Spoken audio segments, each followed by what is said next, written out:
Hello வணக்கம், இது உங்கள் சிவி ஜோன். ஸோ எல்லாரும் எப்படி இருக்கீங்க? இப்போ பார்த்தீங்கன்னா விக்ரம் அண்ட் சாண்ட்ரா ரெண்டு பேரும் பேசக்கூடிய விஷயங்கள் வந்து அதில் வந்துட்டு இப்போ வந்து காலையிலேருந்து சாண்ட்ராக்கு அகேன்ஸ்டாக வந்து எல்லாருமே பேசக்கூடிய விஷயங்கள் வச்சு அரோராவை வச்சு. ஸோ அப்போ வந்து சாண்ட்ரா வந்து இந்த மாதிரி பண்ணியிருக்காங்கன்னு சொல்லிட்டு ரம்யா சொல்லியிருப்பாங்க, வியானா சொல்லியிருப்பாங்க. அதுக்கப்புறம் கார் இன்சிடென்ட் கூட வந்துட்டு எனக்கு ஒரு வேளை ட்ராமாவாக இருக்குன்னு தோணுதுன்னு சொல்லிட்டு திவ்யாவும் சொல்லியிருப்பாங்க. ஏன்னா அவங்க பண்ணுற விஷயங்கள் அந்த மாதிரி வந்துட்டு ஃபுல்லாக ட்ராமாவாக இருக்குது. பிரவீன்ராஜ் சொல்லியிருப்பார், பச்சையாக நாடகமாக இருக்குது அப்படின்னு சொல்லியிருப்பார். இந்த மாதிரி நிறைய விஷயங்கள் இருக்கும்போது அரோரா வந்து அப்படியே கன்ஃபியூஸ் ஆகிருப்பாங்க. இப்போ உனக்கு புரியாது, கண்டிப்பாக நீ வெளியே போய் பார்க்கும்போது புரியும், இந்த மாதிரிலாம் சொல்லியிருப்பாங்களே. இப்போ அதை வந்துட்டு விக்ரம் கிட்டே சொல்லியிருப்பாங்க, சாண்ட்ரா கிட்ட வந்து கொஞ்சம் கேர்ஃபுல்லாக இருங்க அப்படின்னு. இப்போது விக்ரம் கிட்ட சாண்ட்ரா என்ன சொல்கிறாங்கன்னா, நம்ம இவங்க யாருமே வராமல் இருந்திருந்தா நம்ம 6 பேரும் சந்தோஷமாக இருந்திருப்போமா? ஏன் நீ அவங்க சொல்கிறத முதல்ல நம்புற அப்படின்னு கேட்குறாங்க. நீ எதுக்கு அதை எடுத்துக்கிற? முதல்ல எதுக்கு காது கொடுத்து கேட்குற? இருக்கிற 9 டேஸை ஹாப்பியாக இருந்துட்டு போன்றாங்க.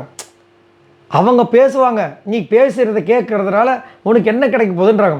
ஏன்னா சம்மந்தப்பட்டது இவங்க. ஆனால் அவங்க என்ன சொல்ல வராங்க, அவங்க பேசுவாங்க, நீ ஏன் கேட்குற அப்படின்றாங்க. அதுக்கப்புறம் வந்துட்டு அவங்க வந்து சொல்லியிருக்காங்க, அரோரா வந்து சாண்ட்ரா கிட்டே சொல்லியிருக்காங்க பொழுது, என்னால் யார் நம்புறதுன்னு தெரில, சாண்ட்ராவை நம்புறதா தெரில, சபரியை நம்புறதா தெரில, விக்ரமை நம்புறதா தெரில அப்படின்போது ஓ மனசாட்சிக்கு ஒன்று தோணலை, நம்பவோ வேண்டாமான்னு. நம்ப சொல்லிச்சுன்னா நம்பு, இல்லைன்னா நம்பாத.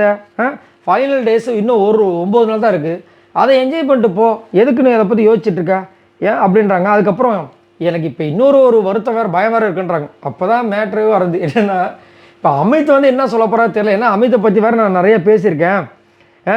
அவர் வந்து என்ன சொல்ல போகிறா தெரியல, விக்ரமுக்கும் பயம் வருது. ஆமாங்க, நான் அவர் மேலே கேஸ்லாம் போட்டிருக்கேன், அவர் வந்து என்ன சொல்ல போகிறா தெரியலன்னும் போது இவங்க திரும்ப என்ன சொல்கிறாங்க, சும்மா உட்காந்து என்னை வந்து பீன் பேக் எடுத்து வந்து போட்டு நான் வந்து பேசுகிறேன், இந்த வியானம் ரம்யம் பண்ணிட்டு கடைசியில் என்னால் தான் வந்து அவங்களோட கேமே போச்சுன்னு சொல்கிறாங்க போதெல்லாம் அப்படியே ஒரு மாதிரி காண்டாவதுன்ற மாதிரி பண்ணுறாங்க. இதில் திவ்யா வேறு அவங்களோட கேம் 2 நாள் வந்து என்னால் தான் போச்சுன்றாங்க.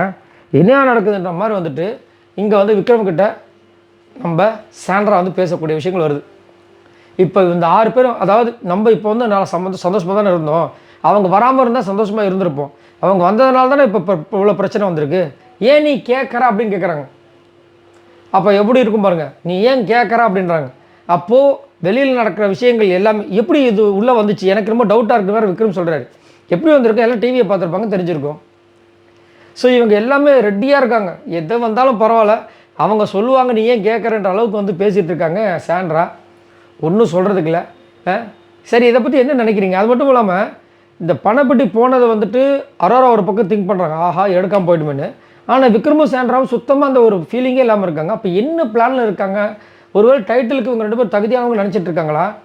ஒன்றுமே புரிய மாட்டுது. மறக்காமல் கமெண்ட்ஸ் பண்ணுங்க. பாய் நண்பர்களே.